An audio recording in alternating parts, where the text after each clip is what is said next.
Allez, salut! Aujourd'hui, on se retrouve pour le montage de la Hongnor X3 GTSE. Donc, on va se déballer. Je vous ferai quelques passages pendant le montage, voir un petit peu si je rencontre des difficultés, si la notice est bien expliquée. Et puis, après, ça sera les premiers tests sur parking pour commencer. Et enfin, sur piste à Baou. C'est parti! Allez, première chose, on va commencer par les diffs. Donc là, on te demande de prendre le sachet 1 avec le sachet d'huile. Donc là, c'est bien, déjà, c'est bien clair, ça commence plutôt bien. Ceci, on a des shimes. Enfin, non, c'est pas des shimes, c'est des cales plutôt. Commence pas à dire n'importe quoi, Julien. On a des cales, des rondelles de calage qui vont venir contre les satellites. Donc on a 2, 4, 6 et 8. Ok, on est bon. Est-ce qu'ils font tous la même taille? Là, on est ok. Alors, pourquoi il y en a 8? Pourquoi il y en a 4? Parce qu'il y en a 2 par diff. Ils ont la même profondeur, donc ça, ouais, quand tu commences à remonter quelques fois, démonter et remonter les diffs, tu commences à comprendre. Des fois, les gorges sont pas aussi profondes d'un côté que de l'autre, donc il faut faire attention à ça. C'est du 0,25 pour les puristes. Je regarde ce qui est noté en même temps. Tout notre petit monde est en place. Ensuite, de toute façon, là, il n'y a rien de très compliqué maintenant, le plus dur est fait. Là, il faut juste pas oublier les rondelles de calage. On a un sens. Donc là, ça va se croiser. Donc une fois monté, ça va finir comme ça. L'un sur l'autre, bien imbriqué. Vous mettez... Tout est décrit dans le plan, il y a juste à suivre. Tac. Moi, je les mets à chaque fois au milieu. Rondelle de calage. Rondelle de calage. Centré. Et je viens l'insérer. Comme ça, je suis sûr de ne pas les perdre. Chacun sa technique. Tant que ça marche. Un truc qui va pas là. Ah, la rondelle est tombée. Pourtant, j'avais fait attention. Vous voyez, il faut vraiment faire très attention parce que là, il n'y a pas de... Il n'y a pas de gras. Le gras, ça a tendance à retenir les rondelles, justement.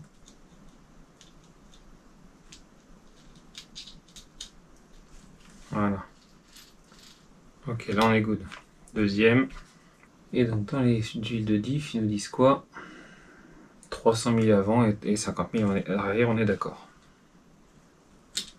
C'est bien ce qu'on avait vu à l'unbox. 50 000.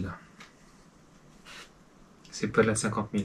C'est plus épais que ça. Alors, la WTG, je ne sais pas à quoi ça correspond. J'ai cherché sur internet, j'ai pas trouvé. Il parle de la WT. Mais la 50 000 en WT, ça serait énorme. Mais elle a l'air vraiment épaisse quand même. C'est plus de 50 000. La 50 000, c'est plus liquide que ça. Ah là, elle est quand même assez compacte. Il va bien falloir que je les différencie. Je vais faire un petit trait pour la 50 000. Sinon, j'ai oublié. Ouais, parce que là, voilà, la 300 000, c'est un paquet. Donc, ça se trouve, en CST, je vous mettrai à combien ça correspond. Mais 300 000, ça va correspondre à plusieurs millions, là, je pense. On va regarder quelle tête elle a. Parce que ça fait vraiment une patte. Une patte, alors c'est pas... C'est quand même assez épais. 300 000 WT, donc ça va être monstrueux. Ça va faire au moins la 500 000 CST, ça, je pense. Voire, non, plus que ça, je dirais 2 millions. Ou 3 millions, peut-être. Parce que là, elle est vraiment épaisse. Hein. Ouais, même avec le tournevis, là, ça fait une patte. Donc là, la difficulté, ça va être de bien remplir le diff. Qu'il y en ait bien partout et qu'il n'y ait plus d'air. Donc l'idéal, ça serait de la laisser pénétrer toute la nuit, là. Je pense que je vais le laisser ouvert, le diff. On va pas se presser. Je vais le faire en plusieurs fois, le montage. Mais je pense que si je referme comme ça, ça va être plein d'air et il n'y aura pas de graisse partout. Dites-moi si je me trompe, mais... De toute façon, il y a 50 000 sons cloche là-dessus. Voilà, je vais remplir comme ça. Vous voyez, il y a des trous où il n'y a rien, là. Parce que c'est bien répandu au fond du pot, donc il y a un moment donné où ça va se répandre dans le diff. Et ça va chasser l'air. Je vais essayer comme ça. Lui, on va pouvoir le fermer. Alors, ça serait peut-être pas mal de mettre un peu de gras sur le joint. Vu que c'est un joint papier, ça c'est bien que ce soit imbibé. Ça passerait par étanchéité, ce qui va gonfler. On essaie d'aligner ça du mieux qu'on peut avec les trous. Voilà.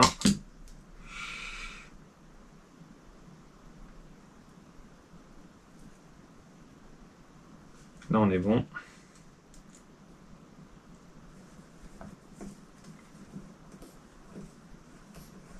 Vache, on sent que c'est neuf. Alors c'est pas que j'ai pas envie de le faire à la visseuse, c'est juste que j'ai paumé l'embout de millimètre. Il est quelque part dans l'atelier. Je l'ai posé. Et je l'ai jamais retrouvé. Lui je l'ai retrouvé il y a 24 heures. Ça faisait 2 semaines que je le cherchais. Il était posé sous la VTE2. Vu que j'y ai pas touché depuis, ben voilà. Alors le serrage, on va se le faire en quinconce, sans forcer. Donc ça, pour ça, c'est bien de finir à la main quand même. Le serrage, je parle. Il y a tellement d'esprit tordu qu'à chaque fois, je pense à ce que vous pourriez dire en commentaire. On serre les vis antagonistes. Hein. Donc je commence par celle-là, puis celle-là, celle-là, celle-là, et puis je refais un tour. Comme sur une roue de voiture, comme... Je dirais comme à chaque fois que vous avez plusieurs vis. C'est toujours mieux, au moins ça centre la pièce. Ouais, c'est assez ferme. Hein. Ça nous fait un diff de fait. Donc celui-là, du coup, je vais le mettre de côté pour l'instant. Le joint papier, je vais y mettre un petit peu d'huile. Tout de suite. Voilà, comme ça il est imbibé. Et là, il jouera son rôle. Il va un peu gonfler avec l'huile. Et du coup, il participera à l'étanchéité. Ensuite, mais ça c'est même pas marqué je crois. Ça ils ne le disent même pas. Là pour le remplissage ils disent de remplir à 80% le diff. Alors, vous voyez, on entend des fois au croisement des deux croisillons des satellites. Et là c'est marqué à fleur du haut des satellites. Moi en général je fais la moitié. Du coup je rajoute un petit peu. Alors je ne l'ai pas filmé. Mais là du coup deuxième étape je viens de me monter la spoule. Donc la spoule c'est quoi? C'est ça. Donc là vous avez un porte-couronne inséré sur la couronne plastique là. Et en fait la spoule ça va entraîner à la même vitesse votre diff avant et votre diff arrière. Donc il n'y aura pas de différence dans les virages. Les roues seront entraînées par le diff central on va dire qui est supprimé là par cette spoule. Les deux cardans de transmission qui vont de l'avant jusqu'à l'arrière iront à la même vitesse. Il n'y aura pas de différence. Contrairement à un diff, où là, ça peut tourner plus vite d'un côté, par exemple en courbe, plus vite d'un côté que de l'autre. Voilà la différence. Donc là, la spoule est montée. On va continuer. Allez, j'ai fini de monter la partie avant là. Ce qu'on peut dire déjà, la première chose, alors je sais pas si vous voyez les sachets, mais j'ai ouvert le sachet 1, j'ai ouvert le sachet 2, les vis, les huiles, et tout le reste est resté fermé. Et ça, quand tu es passé par une Tamiya et une Carten en 1/10 à monter avant, tu apprécies vraiment. Parce que tu vas pas chercher, comme j'avais dit à l'inbox de la machine, ce que j'avais peur, c'était de devoir prendre les pièces du sachet 2 pour aller avec le sachet 8, etc.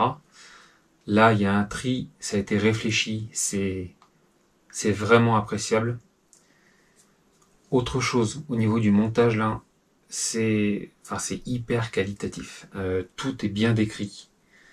Dans les premiers dessins, c'était vraiment très bien décrit. Là, ça commence à se complexifier un petit peu. Parce que voilà, il y a plus de pièces sur place, il y a pas mal de shimes. Donc les shimes, c'est des rondelles de calage. En gros, c'est des rondelles de calage. C'est des rondelles qui font 0,25 mm d'épaisseur. 0,25-0,5 mm pour celles que j'ai montées là. Vous avez les parties plastiques, donc ça je ne sais plus le nom. Ces parties-là, elles ont un sens. Quand vous les insérez dans les cales de train, elles ont un sens. Donc par exemple là, les chiffres doivent être vers le bas, de l'autre côté ils doivent être vers le haut. Je dois mettre les chiffres 1 ici et les 0,5 ici. Tourelle en carbone, le diff est apparent avec le pignon d'attaque. ça ne bouge pas d'un poil.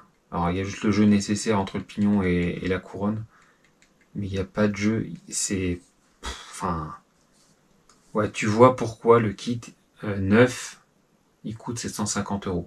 Là, rien qu'en montant cette partie-là, tu te dis, ok, là, on n'est pas chez Obao, on n'est pas chez Team Magic, on n'est pas chez Arma, on n'est pas chez Traxxas et autres, quoi. Enfin, c'est vraiment... On sent vraiment une qualité supérieure. Les cales de train cyclées 70-75 T6, tu as la FF et FR, donc forward et front, donc l'avant et l'arrière.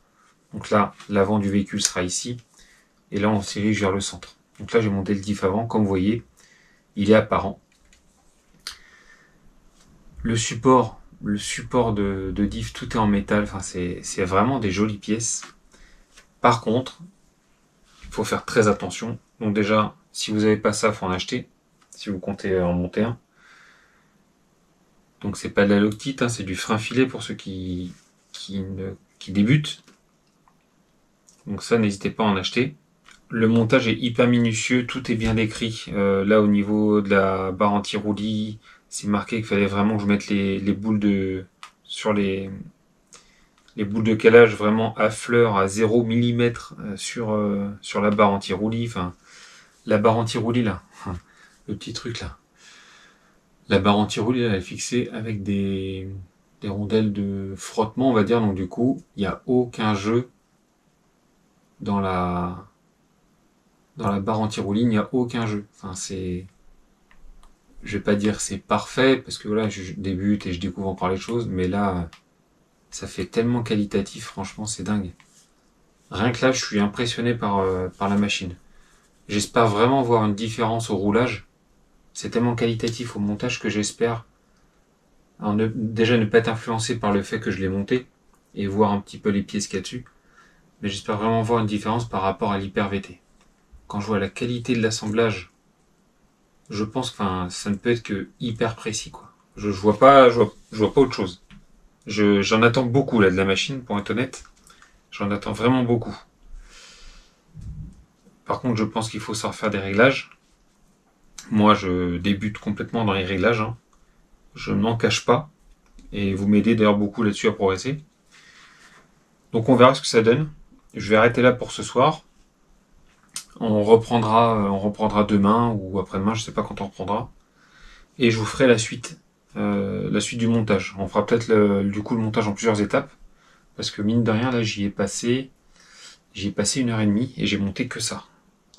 Alors je prends mon temps, je prends bien le temps d'étudier les trucs parce qu'il y a des chaînes même un peu partout. Au niveau du diff, il y en a de chaque côté. Même au niveau des triangles ici, j'avais des chaînes même mètres. Voilà, faut vraiment faire très attention à ce que tu mets. Mine de rien, j'ai monté beaucoup de pièces là. Ça paraît pas, mais il y a énormément de pièces montées. C'est pas un gâteau.